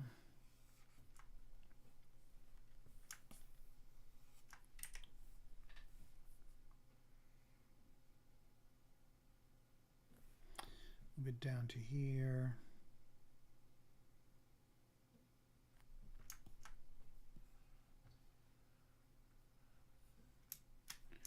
And then there's just this one point, actually these two, that I need to tweak.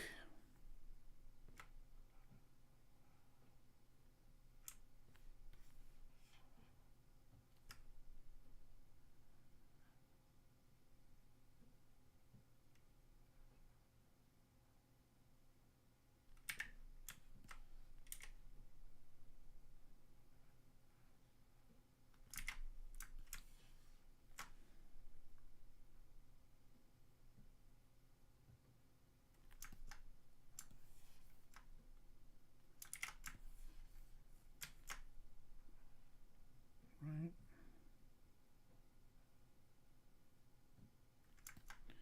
So it's there, last but not least.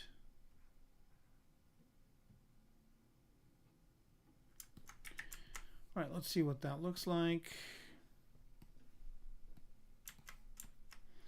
Turn transparency off. Let's go back to V1.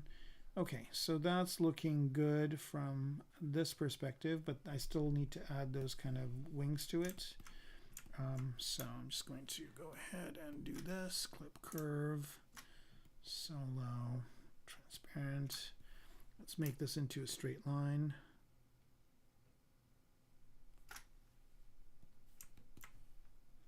I think I got, you know, I guess I could just get rid of this edge loop.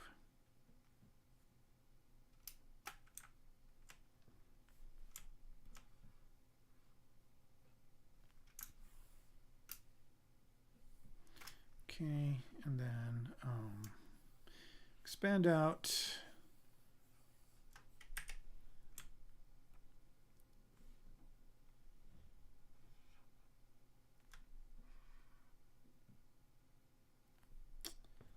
This one.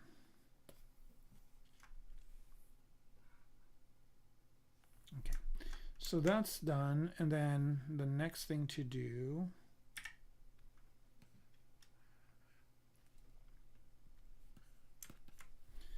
is I want to Q-mesh flat island these guys out to where they come to here. And then last but not least, the reason why we're doing a lot of this is to select all this and mask it. Mask these two. And do this. Okay, so it kind of fits in with the tire.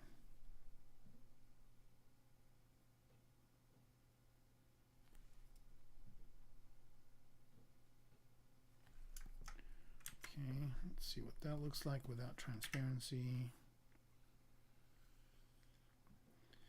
All right, apply polyframe off. I think the top looks okay, more or less. I think I could straighten it out a bit, and then the bottom could straighten out a bit as well. All right, let me solo this out and do the straightening. So the top here, I just want this to be a straight line. And I'm just going to average this out.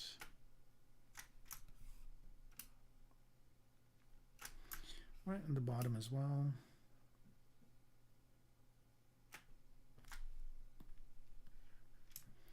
Let's make this transparent to see how close we are to what we want. Not close at all, so I'm just going to mask all these guys.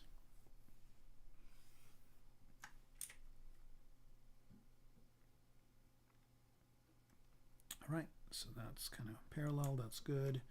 And then let's do the exact same thing down below.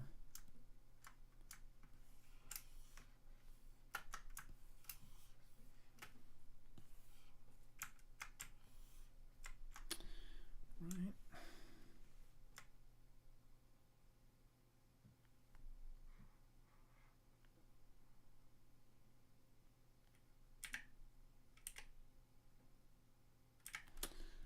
Right, and then one last thing.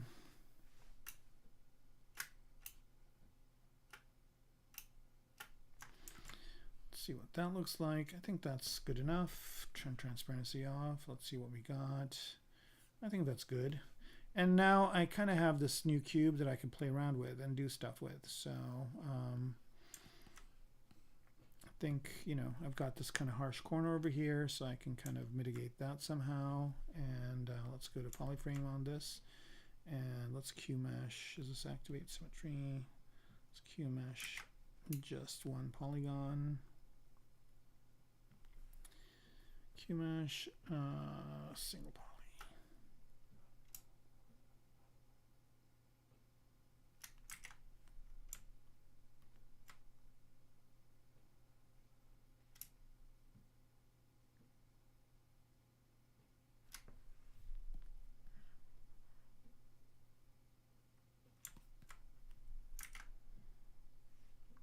Let me try Flat Island here. I'm just going to see if I can, if it would make sense to have this be flush.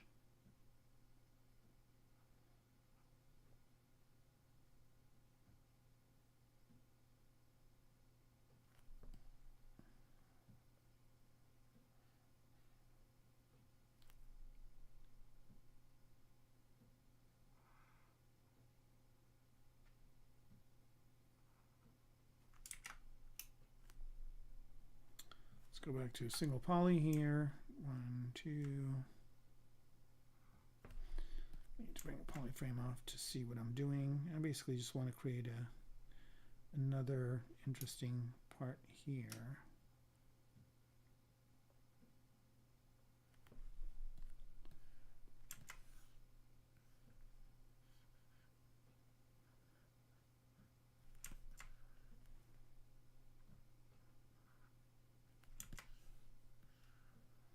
There, that added a very interesting little detail, and I can even accentuate this a little bit more by doing this.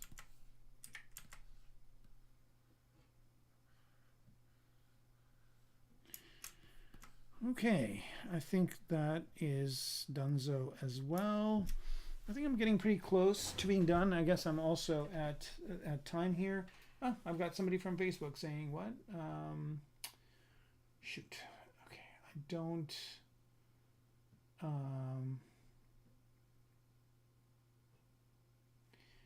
you know, it's in Spanish and it's, I think, asking me to do something weird, so I don't know. Intento obtener mi artículo. Okay, I'm going to, you know, do you a favor and put this in Google Translate to see if it is a genuine thing. I hope it is.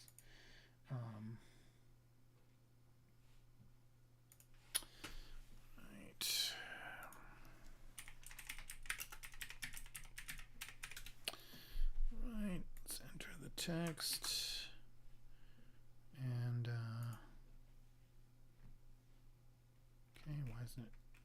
Oh.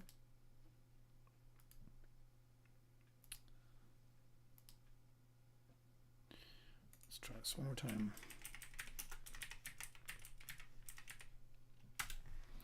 Okay, and what we want is from, I think it's Spanish, is what you are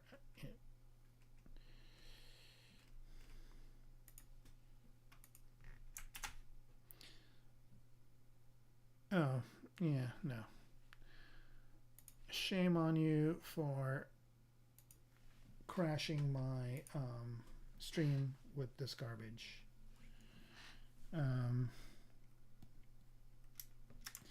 This is the kind of stuff that basically ruins the internet. And, you know, I kind of wanted to mention this earlier when I was talking about AI, and it's just that it kind of bothers me a lot that a lot of these AI models are learning stuff from the internet, and there's so much garbage on the internet, so much garbage. And so, unfortunately, AI, not knowing what's going on, might kind of be thinking that this is the norm, and it's not. So yeah, just really annoyed by people just not taking into consideration things when they're posting stuff online. All right, so what I'm trying to do here is I'm trying to go to move everything, but I just want these two items. I don't know why it's not doing the rest of it.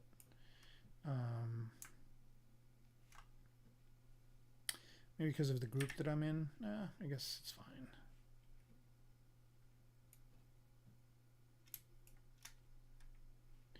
I'm just kind of looking at this over here, and I don't know if I want this little lip. So I'm going to lower these pieces down. So if I go to W and I turn this on, okay, and I should just have to be, I should be able to just select these two and not have the rest of the stuff be selected, but for some reason it all is, and I don't know why.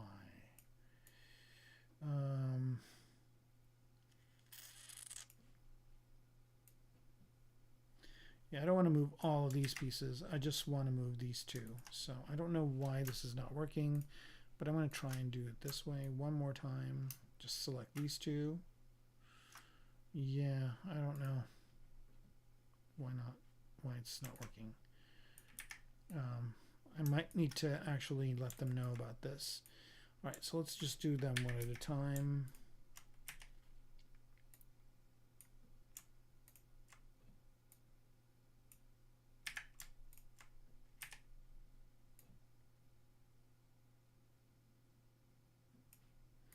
Let's move this over to here.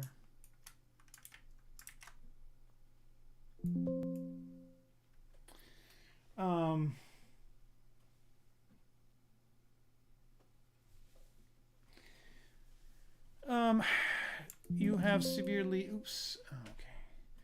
you have severely neglected the ZBrush. Are there any resources I recommend? Yeah, I mean, I think, there's kind of learning the basics of the ZModeler brush, just like what is the ZModeler brush and what is it for, everything. I don't know if I need this piece. I'm going to move it to, while I'm thinking about it, sorry to interrupt what I was saying. I'll get back to it in a second. I just want to move this over to builders and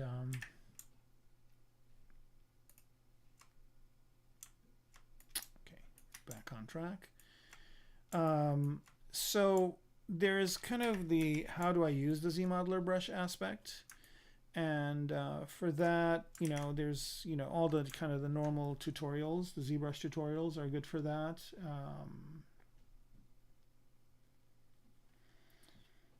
And what I mean by that is, like, Maddie Spencer's Intro to ZBrush course, or there's quite a few Intro to ZBrush courses out there, some better than others. Maddie Spencer's course I highly recommend. She's really good, and that's on the No One Workshop, and there are others. There's many others. There's a lot of like. There's more intro to ZBrush courses than anything else. And I think the reason why there's a lot of intro courses to something is because you make more money doing an intro course than to do like an expert course. Specifically for ZModeler, I don't know of a course. Like I've kind of just worked with it. I haven't really, like, I didn't learn it from anything. I just learned it by doing it, I guess. But I mean, the way I use ZModeler is different than how a lot of other artists use ZModeler.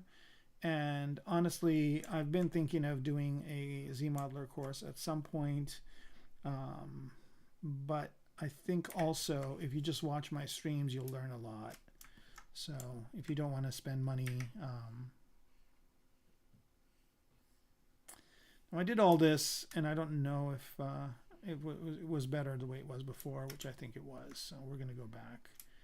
We're going to go all the way back to how things were.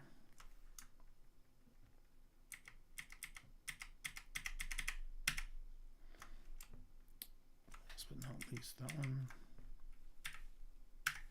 But yeah, I think watching, you know, I mean, there's what everything does in ZModeler. Like, you know, I mean, when you hit that space bar, when you hit that space bar, you get all these menus for point or edge or whatever, especially edge actions or polygon actions. You get like, you know, these huge menus. A lot of it is kind of repeats, like here's kind of edge. A lot of the stuff in here is repeats. So I think that if you kind of learn one really well, you will be well, you know, you'll learn the rest of it. But again, just create a project, force yourself to use ZModeler, and you'll get better at it. Hopefully a poly nudge, I hope that helps. But yeah, ZModeler is kind of, you know, one of those amazing capabilities in ZBrush, and good artists use it, but I'm surprised at how little it's used. Okay, so that's kind of about where I'm going to end it. It's about 9 o'clock, but you know, just like every other time, I'm going to try and do a cool render. And for this, let's go ahead and bring up the base here. Did I have a floor in here? That's interesting. Just bring the whole thing up.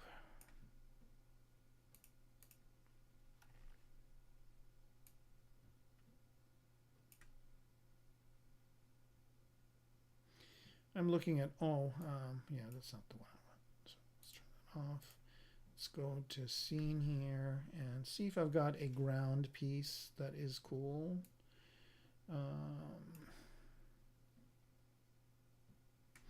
I don't. So not a problem. I will add one, but I also want to have like one kind of other part in here. There it is. And I don't know why I'm continuing to see this bottom part. This part right here, is that, what part is that? Builders. Okay, I don't want builders. I don't want bool.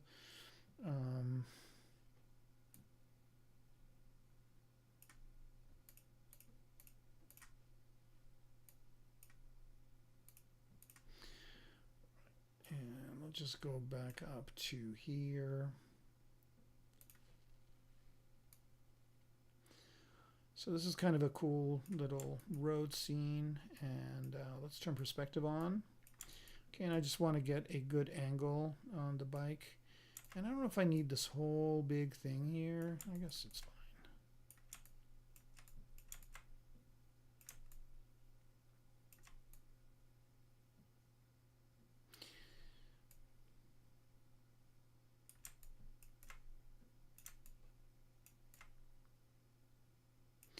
Get a good angle, and this is at 85 focal length. I want to kind of get a more kind of intense focal length, so I'm going to make that focal length smaller.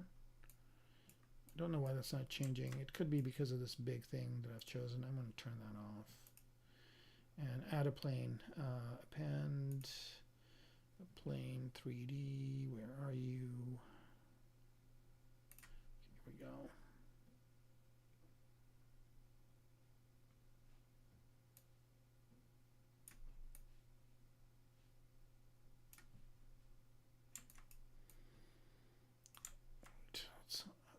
still on this one piece. All right, where is that plane 3D? There it is. Select it. And this is going to be the floor plane. And what I'm going to do here is just move that. Oops.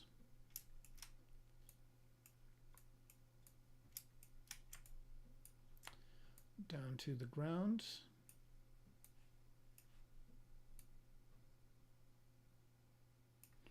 Something like that. Okay.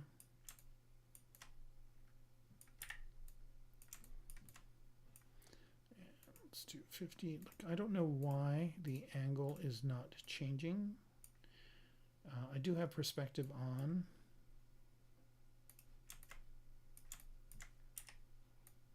Let's just bring this over here, put it on the horizon somewhere.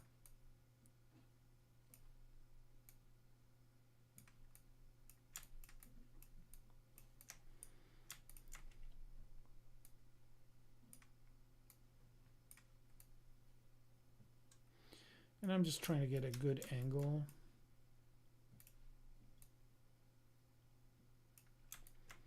To the bike. And maybe I don't need this to be this big.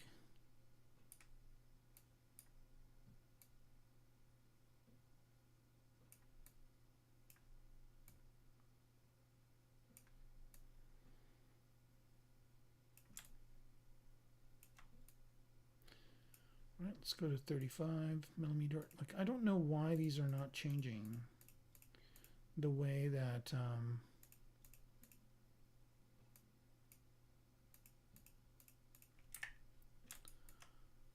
this view is. Like, I don't see this changing at all, and I don't know why that is.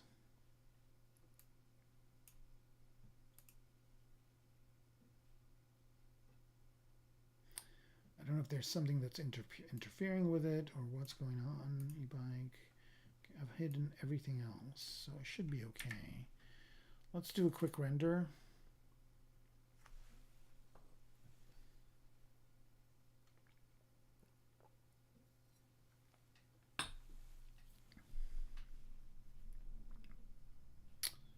Okay.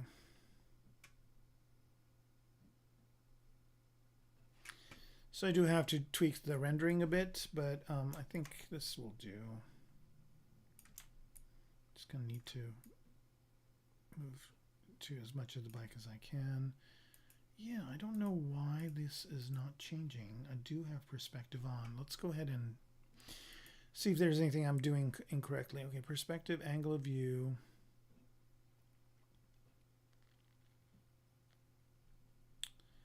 Focal length 35, field of view.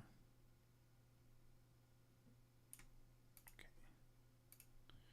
And crop factor, I don't think that matters.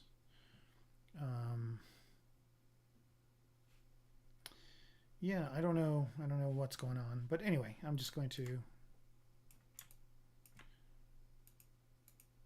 Yeah, see, I'm clicking on these different ones and it's not changing. And I don't know if I've kind of messed up my bounding box or what, but I can, I can make lemons or lemonade with what I got. All right, so I've got it here, and I'm just going to kind of, this is going to be my composition. Let's do one more render here, and then we'll tweak it, and then call it night. All right, so here, this is okay like this, and what I want to do is just go ahead and tweak some of these filters to get what I want. Now, I don't know if I want this noise in the background, so let's go to BPR filters here, and the first one I think is material shading. I'm going to turn that off. Second one is glow. Yeah, sure, let's keep that on. Let's turn the noise off. That's good. Outline cavity, that's okay. Outline edge, that's okay too. And I think this last one is what I need to tweak to get what I want. So left right position, I want to move that spotlight over this way, and then in out this way. So this kind of looks like a silhouette in the background, which is exactly what I want it to do. However, I do want this to kind of intersect with the ground some more, so I'm just gonna this to it. Let's go all the way down to here. There we go. And while we're at it, let's just make another one.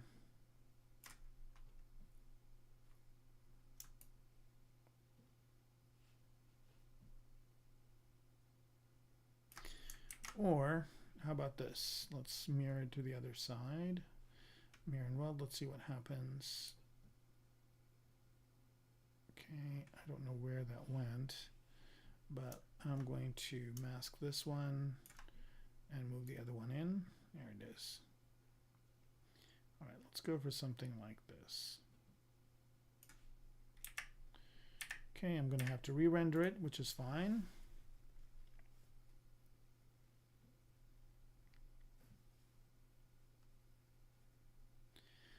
I hope the mask doesn't come through in the render. Okay, they're both kind of dark anyway, but I'll just do it one more time. All right, I'm pretty close to being done here. Okay, there it is. So there is kind of the render, and I'm actually going to make this a little bit more interesting by moving the horizon line even down further.